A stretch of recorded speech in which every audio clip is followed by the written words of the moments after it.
Assalamualaikum warahmatullahi wabarakatuh. Perkenalkan, kami dari kelompok 5.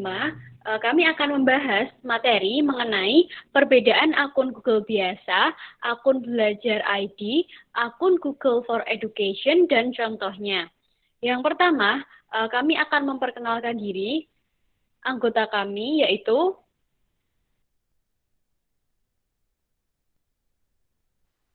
Saya Diana Nurzanuardani dengan NIM K7119067.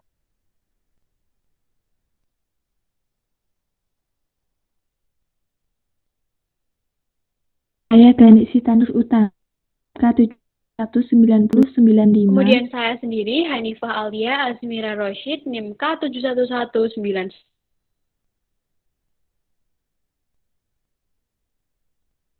Saya Hanifah Rohman Putri dengan NIM K7119104. Saya Khalifah Anindiana dengan NIM K7119137. Nah, selanjutnya kita akan membahas tentang materi yang akan kita bawakan pada kali ini. Nah, yang pertama, pengertian Google biasa atau google.com, yang merupakan sebuah perusahaan multinasional Amerika Serikat yang berkekhususan pada jasa produk internet. Produk-produk tersebut meliputi teknologi pencarian, komputasi web, perangkat lunak, dan periklanan daring. Selanjutnya Google ID atau akun ID. Akun pembelajaran merupakan nama akun atau user ID yang bertanda belajar.id dan kata sandi atau password yang dapat digunakan untuk mengakses berbagai aplikasi pembelajaran.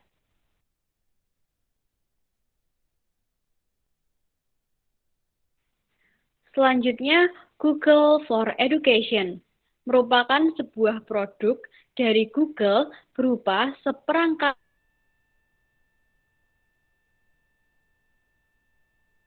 alat produktivitas dan kolaborasi dengan sistem Google Cloud untuk sekolah dan lembaga pendidikan termasuk staf, guru, dan juga siswa untuk memudahkan sistem belajar mengajar yang lebih baik.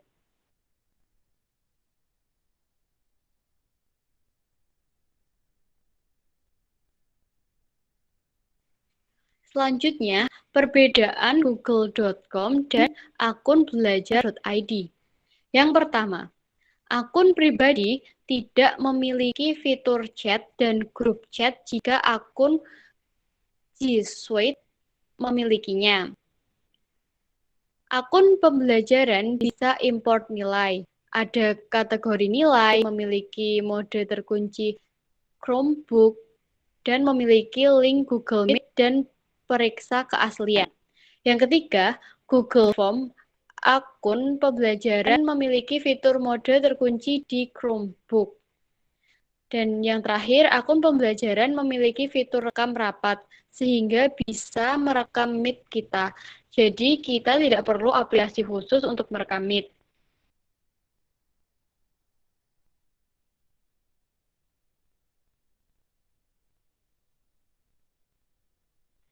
Nah, selanjutnya, perbedaan akun belajar.id dengan akun Gmail pribadi. Yang pertama, penyimpanan tanpa batas dan fitur Drive bersama di Google Drive. Yang kedua, fitur merekam Google Meet. Dan yang ketiga, import nilai Google Chromebook, cek originalitas di Google Classroom. Selanjutnya akan dilanjutkan oleh rekan saya. Iya, selanjutnya mengapa ada akun belajar ID? Yang pertama, untuk penyimpanan data tanpa batas. Anda dapat menyimpan file tanpa batas di Gmail dan Google Drive Anda. Yang kedua, fitur-fitur canggih. Fitur-fitur canggih Google Chat, Classroom, dan Meet, Drive yang lebih banyak dari akun biasa. Yang ketiga, terintegrasi. Semua data Anda aman, teratur, dan lebih terintegrasi dengan pekerjaan Anda. Selanjutnya ada perbedaan google.com dan google.co.id. Google.com lebih mengutamakan hasil pencariannya yang mengandung kata kunci berbasis bahasa Inggris, sedangkan google.co.id lebih mengutamakan hasil pencariannya yang mengandung kata kunci berbasis bahasa Indonesia. Jadi perbedaan google.com dan google.co.id hanyalah pada bahasa yang digunakan saja. Nah, selanjutnya perbedaan Google biasa dan Google for Education. Yang pertama, kapasitas simpan. Untuk Google biasa, kapasitasnya ada 15 GB. Sedangkan akun Google for Education ini kapasitasnya unlimited atau tanpa batas. Selanjutnya. Yang kedua, fitur rekam di Google Meet. Meskipun dengan akun personal kita sudah bisa menggunakan fasilitas Google Meet, akan tetapi belum ada pilihan perekaman. Nah, dengan akun Belajar ID, sudah ada fasilitas rekam yang nantinya hasil rekaman akan otomatis tersimpan di Google Drive. Nantinya yang ketiga, import nilai. Mode terkunci di Chromebook dan cek originalitas di Google Classroom. Fasilitas impor nilai memudahkan kita ketika menilai. Jadi nilai kuis yang sudah masuk di Google Form bisa langsung kita tarik ke Classroom melalui fasilitas import nilai. Yang kedua, mode terkunci Chromebook memungkinkan pada saat ujian online via Google Chrome, siswa tidak bisa beralih ke tab lain. Selanjutnya, cek originalitas mencegah siswa agar tidak copy-paste tugas temannya ketika mengumpulkan tugas yang diberikan oleh guru. Yang terakhir, fasilitas cek plagiarisme ini dapat digunakan untuk mengecek keaslian tugas siswa.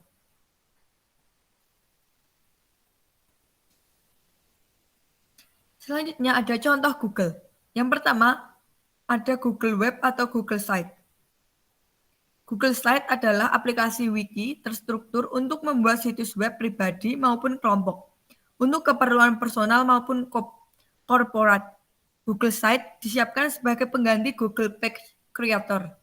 Situs yang dibuat akan memiliki alamat http://site.google.com site username. Yang kedua ada Chrome. Google Chrome adalah peramaan web lintas platform yang dikembangkan oleh Google. Peramban ini pertama kali dirilis pada tahun 2008 untuk Microsoft Windows, kemudian diporting ke Linux, Mac OS, iOS, dan Android yang menjadikannya sebagai peramban bawaan dalam sistem operasi. Selanjutnya akan dibacakan oleh Mbak Diana. Baik, yang selanjutnya ada contoh Google for Education. Yang pertama ada Google Class atau Classroom. Google Classroom merupakan sebuah alat yang dapat digunakan oleh guru dan murid untuk mengatur kegiatan kelas seperti membuat kelas, mengirim tugas kelas, mengirim saran, dan yang paling penting semuanya dilakukan dalam satu tempat, instan dan tanpa kertas. Yang kedua ada Gmail. Perbedaan email biasa dengan email education adalah biasanya menggunakan akun Gmail yang gratis, maka formatnya nama @gmail.com. Dengan menggunakan G Suite for Education, maka formatnya menjadi nama @sekolahanda.com. Yang ketiga ada G Drive.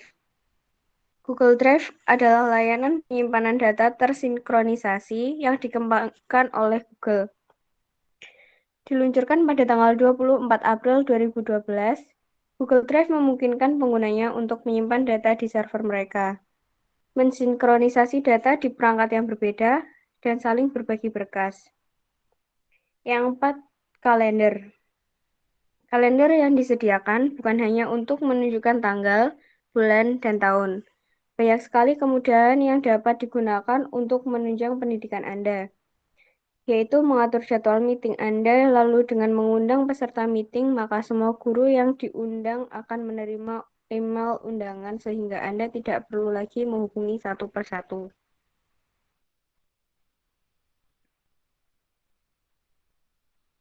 Contoh Google for Education.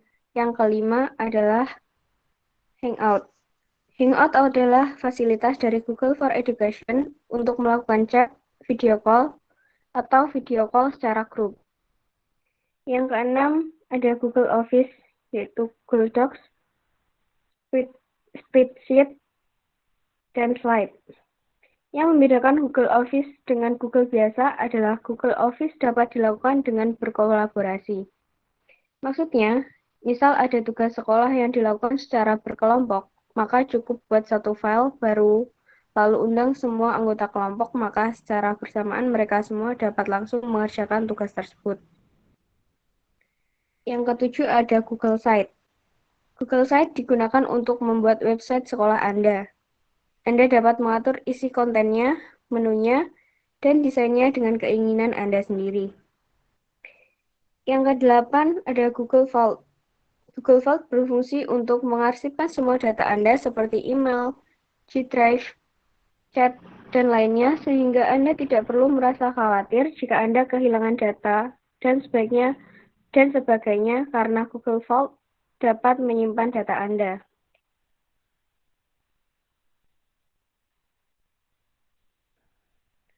Contoh akun belajar.id, yaitu ada Gradle, Rumah Belajar, Google Classroom, Google Hangout, Google Slides, Google Sheet, Google Drive, Google Doc, Zoom, Zenius, Flat4Edu, Wiper, Sekolah.mu, dragonlearn.org, Pesona Edu, Pijar Sekolah, Jateng Pijar, dan yang lainnya yang bisa Anda baca di slideshow.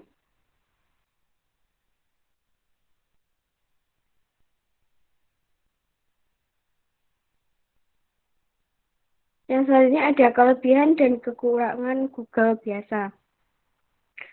Kelebihannya yaitu yang pertama simple.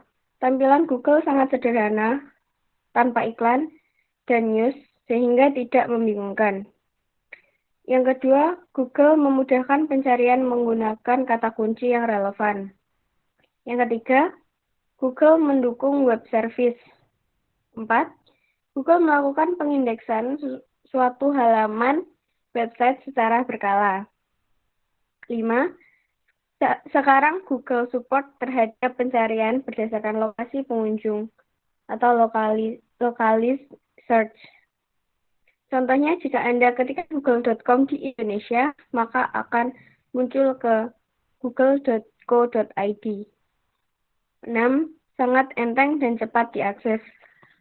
7. Sumber informasi. Kita dapat mencari seluruh informasi tentang segala bidang yang disajikan secara lengkap pada kotak mesin pencari atau search engine dalam Google. Yang 8, alat komunikasi. Kita dapat membuat suatu email pada Gmail dalam Google. Yang ke-9, media publikasi. Kita dapat mempublikasikan suatu karya tulis ataupun website kita agar banyak user yang melihat dengan cara mendaftarkannya pada Google. Selanjutnya adalah kekurangan dari google.com. Yang pertama, perkembangan website yang sangat cepat tidak mendapat bandingan dari kecepatan indeks Google, sehingga kadang artikel yang kita buat sekarang baru terindeks beberapa menit bahkan sampai berhari-hari. Yang kedua, kadangkala hasil pencarian tidak relevan, meskipun Google telah berusaha menampilkan hasil yang relevan. Yang ketiga, aktivitas link spamming yang tidak terbendung untuk mengangkat posisi website jika tidak bisa dibedakan search engine dengan link natural akan menyebabkan akurasi pencarian melemah. Yang keempat, tidak bisa mengindeks halaman tertentu. Beberapa website yang memakai konten dinamis tidak bisa diindeks.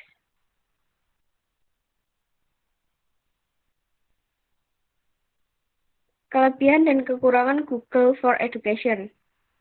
Kelebihannya yang pertama fleksibel. Dimanapun Anda berada, Anda dapat mengakses data yang Anda simpan pada Google Education dengan cara hanya menyiapkan koneksi internet dan browser. Yang kedua, keamanan data Anda sangat terjamin, karena hal itu merupakan faktor penting dalam melakukan layanan berbasis internet. Kekurangan dari Google for Education, yaitu jika tidak ada koneksi internet, Anda tidak akan bisa menjalankan hal ini dan menyebabkan hambatan perusahaan yang menggunakan teknologi komputasi awan tidak bisa bebas di daerah yang belum terjangkau internet.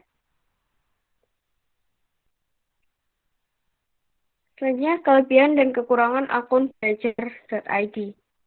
Kelebihannya yang pertama, penyimpanan file tanpa batas di Gmail dan Google Drive. Yang kedua, fitur-fitur yang lebih canggih seperti Google Chat, Google Classroom, Google Meet, dan Google Drive dengan penyimpanan yang lebih banyak. Yang ketiga, semua data aman, teratur, dan lebih terintegrasi dengan pekerjaan kita. Sedangkan kekurangan dari akun belajar.id, yaitu akun belajar.id adalah akun siap pakai Bapak, Ibu guru, siswa yang didaftarkan akun oleh operator sekolah langsung bisa digunakan. Karena akun ini daftarnya tidak menggunakan nomor telepon atau HP, kalau terjadi apa-apa sulit untuk merecovery akun. Pengguna akun belajar.id memang bisa mengaktifkan keamanan 2 langkah, namun email dan nomor telepon pemulihan akun tidak ada. Sekian presentasi dari kami, saya kembalikan ke moderator. Baik, terima kasih. Sekian penyampaian materi dari kelompok 5. Ada kurangnya kami mohon maaf. Wassalamualaikum warahmatullahi wabarakatuh. Waalaikumsalam warahmatullahi wabarakatuh.